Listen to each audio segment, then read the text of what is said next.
দক্ষ জনশক্তি হতে পারে বাংলাদেশের সবচেয়ে বড় বৈদেশিক মুদ্রার উৎস। বর্তমান বিশ্বে দক্ষ জনশক্তি একটি দেশের অর্থনীতির অন্যতম প্রধান শক্তিতে পরিণত হয়েছে। প্রাকৃতিক সম্পদ, শিল্প কারখানা বা রপ্তানি পণ্যের পাশাপাশি এখন মানব সম্পদই সবচেয়ে মূল্যবান সম্পদ হিসেবে বিবেচিত হচ্ছে। বাংলাদেশের জন্যেও দক্ষ জনশক্তি হতে পারে সবচেয়ে বড় বৈদেশিক মুদ্রা অর্জনের উৎস এবং ভবিষ্যৎ অর্থনীতির প্রধান চালিকা শক্তি। বাংলাদেশে প্রতি বছর বিপুল সংখ্যক তরুণ কর্মবাজারে প্রবেশ করছে, কিন্তু প্রয়োজনীয় দক্ষতার অভাবে অনেকেই আন্তর্জাতিক শ্রমবাজারে উচ্চ আয়ের চাকরি পায় না।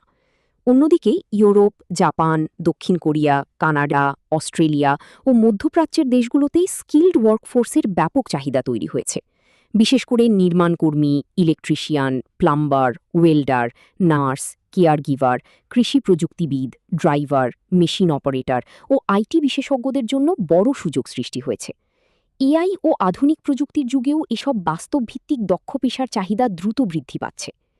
যদি বাংলাদেশ পরিকল্পিতভাবে ২০ থেকে ৩০ লাখ দক্ষ কর্মী বিদেশে পাঠাতে পারে, তাহলে প্রতি বছর বিপুল পরিমাণ বৈদেশিক মুদ্রা অর্জন সম্ভব। একজন দক্ষ কর্মী বিদেশে মাসে গড়ে ১৫০০ থেকে ৪,০০০ মার্কিন ডলার পর্যন্ত আয় করতে পারে। সেই আয়ের বড় অংশ দেশের রেমিট্যান্স হিসেবে আসে, যা দেশের বৈদেশিক মুদ্রার রিজার্ভ শক্তিশালী করতে গুরুত্বপূর্ণ ভূমিকা রাখে। বর্তমানে বাংলাদেশের রেমিট্যান্স অর্থনীতির অন্যতম বড় ভিত্তি হলেও অধিকাংশ শ্রমিক এখনও স্বল্প দক্ষতার কারণে কম আয় করে। দক্ষতা বৃদ্ধি করা গেলে একই সংখ্যক কর্মী থেকেও কয়েক গুণ বেশি বৈদেশিক মুদ্রা অর্জন করা সম্ভব। বর্তমানে বাংলাদেশের অর্থনীতিতে আমদানি ব্যয়, বৈদেশিক ঋণ, জ্বালানি খরচ এবং উন্নয়ন প্রকল্পের কারণে বড় আর্থিক চাপ তৈরি হয়েছে। এই পরিস্থিতিতে দক্ষ জনশক্তি হতে পারে সবচেয়ে কার্যকর সমাধানগুলোর একটি। দক্ষ কর্মীরা শুধু রেমিট্যান্সই পাঠাবে না, বরং দেশে ফিরে আধুনিক প্রযুক্তি, আন্তর্জাতিক অভিজ্ঞতা ও উন্নত কর্মসংস্কৃতিও নিয়ে আসবে।